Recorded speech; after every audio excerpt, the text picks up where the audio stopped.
programang ito ay rated SPG. Striktong patnubay at gabay ng magulang ang kailangan. Maaaring may masiselang tema, lengguwahe, karahasan, sexual, horror o droga na hindi angkop sa mga... Hawak na nga ni Lailani ang ebidensyang magpapabagsak nga dito kay Divina. Ngunit mahuhuli nga siya nito ni Divina na kinukuhanan nga ng video ang pag-uusap nga nito ni Liberty.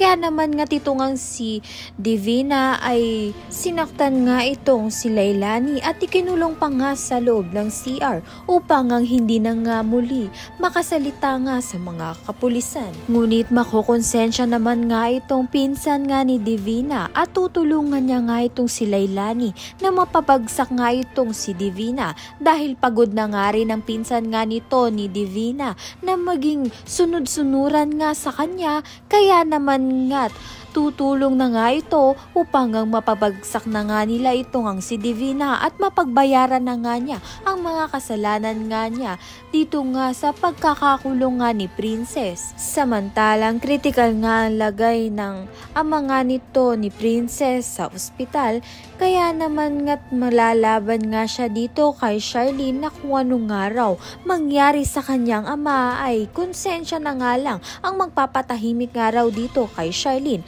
Kaya naman nga't kahit anong ang galit nga nito ni Charlene dito nga sa ginawa nga ni Princess, bumabalik nga raw sa kanya ang mga sakit. Dahil sa nakukonsensya nga itong si Charlene dito nga sa nagawa niya nga kay Princess ay may posibilidad na iurong na nga ni Charlene ang kaso laban nga dito kay Princess upang ang maalagaan na nga ni Princess ang kanyang ama sa ospital.